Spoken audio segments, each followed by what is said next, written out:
สวัสดีค่ะพ่อแม่พี่น้องสวัสดีFCทุกท่านเนาะค่ะกลับมาพบมาพอกับเจตาพารวยคือเก่าค่ะในทางช่อง YouTube คลิปนี้เจตาก็จะว่างแนวทางของลาวพัฒนาค่ะเป็นของมือคืนนี่เป็นจังไดเนาะพี่น้องวันที่6เห็นอยู่นี่ประวัติเจปากแดงค่ะมีภัยใดภัยมันภัยตามน้ำเจปากแดงบ่ค่ะพี่น้อง47ของเพิ่นออก47เนาะลาวออก74 3 ตัวออก430ค่ะเจปากแดงล่าง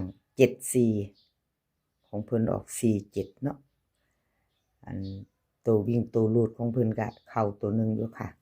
มาเบิ่งประวัติของเจปากแดงก่อนค่ะ FC เบิ่งประวัติของเจปากแดงเจตายเบิ่ง3งวดเนาะค่ะเจปากแดงวิ่งลูดวันที่2เพิ่นก็เข้าอยู่ค่ะเพิ่นมาลุดเข้ามาอยู่ค่ะมาแล้วเจปากแดงของวันที่6เนาะ FC เพิ่นถ้าใครจะตามกะแคปหน้าจอพี่น้องมาเบิ่งรับชมรับฟังไปนำกันก่อนเนาะ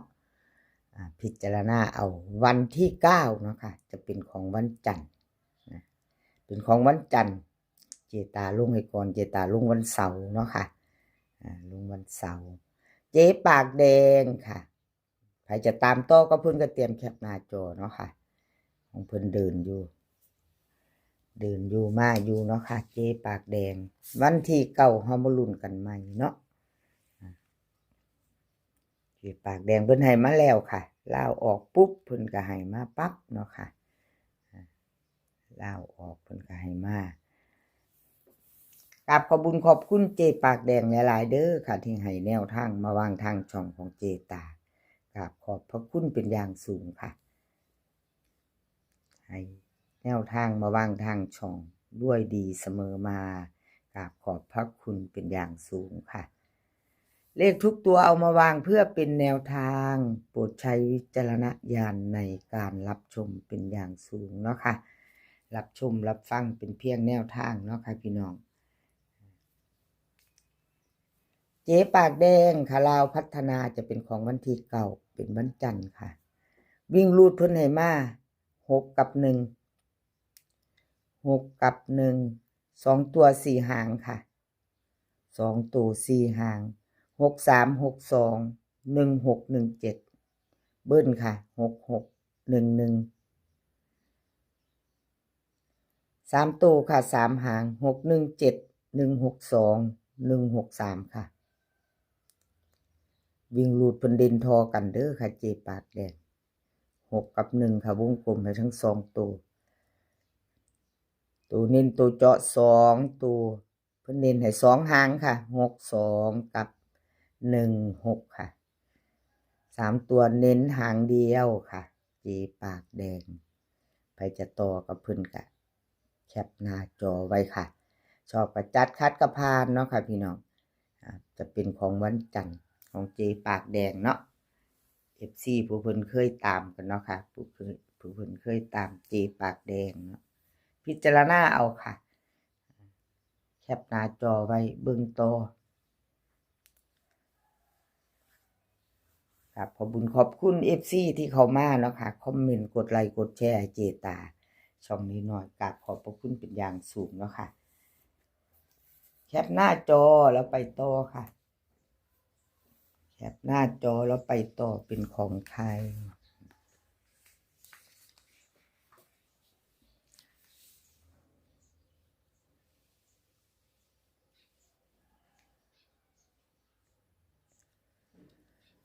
ล็อกเทียนทะเล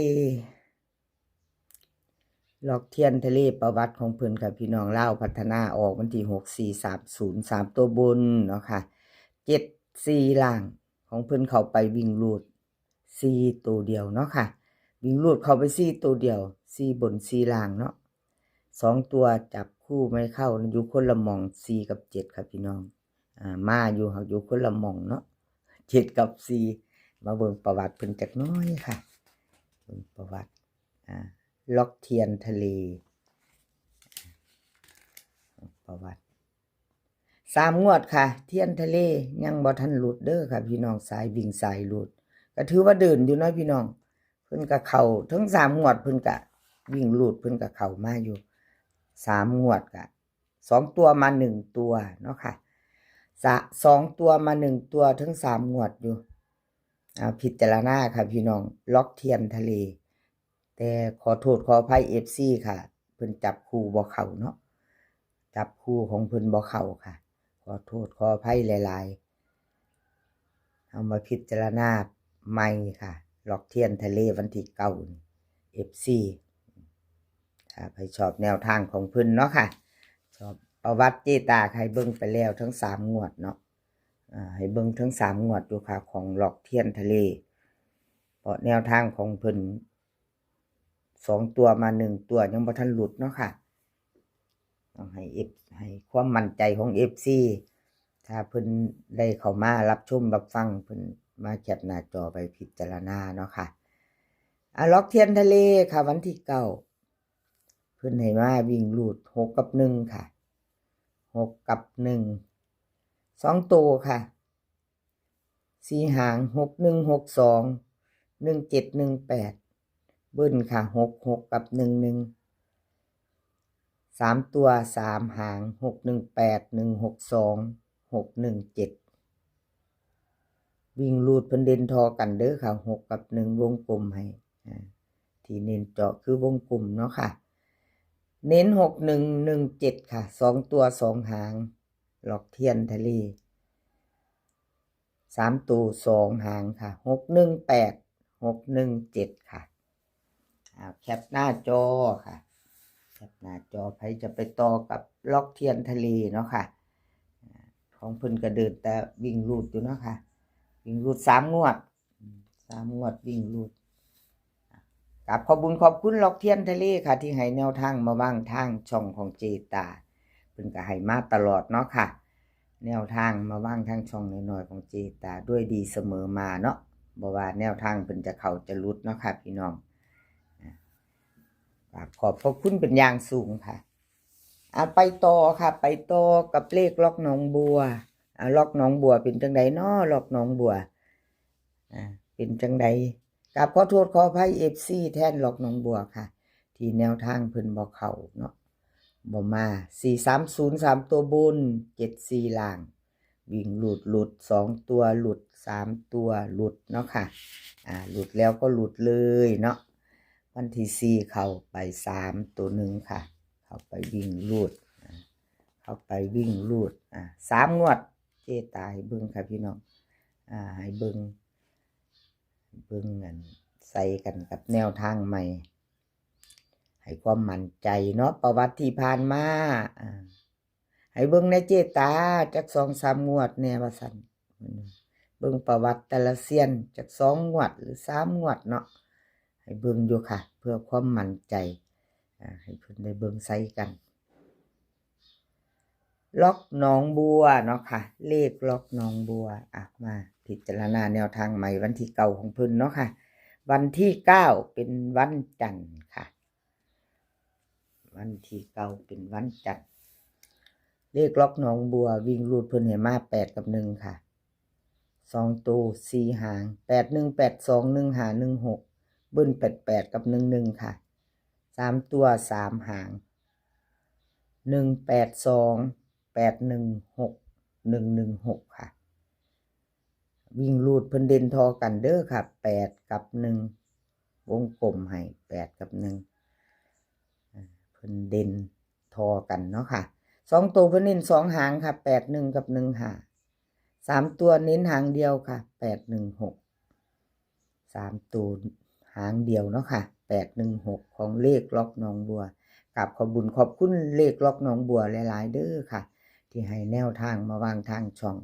ด้วยดีเสมอมาเนาะค่ะกับขอบพระคุณเป็นอย่างสูง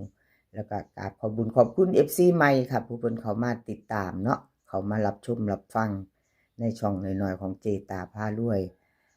กับขอบพระคุณเป็นอย่างสูงค่ะคลิปนี้ขอพี่น้องโชคดีกับเล่าพัฒนามือวันจันทร์เนาะค่ะโชคดีกันทุกคนมื้อนี้ขอให้มีความสุขข ขอให้สุขภาพร่างกายแข็งแรงกันทุกคนค่ะสุขภาพย่อมมาก่อนเสมอฮ้อนขึ้นมาอีกแล้วเนาะพี่น้อง2 มื้อฮ้อนแล้วอากาศเปลี่ยนแปลงเนาะค่ะอากาศเปลี่ยนแปลงดูแลสุขภาพกันให้ดีเดินทางไปไสก็ขอให้ปลอดภัยค่ะเดินทางไปขอให้มีโชคกลับมาก็ขอให้มีชัยค่ะคลิปหน้าพอกันใหม่คลิปนี้ก็สวัสดีค่ะ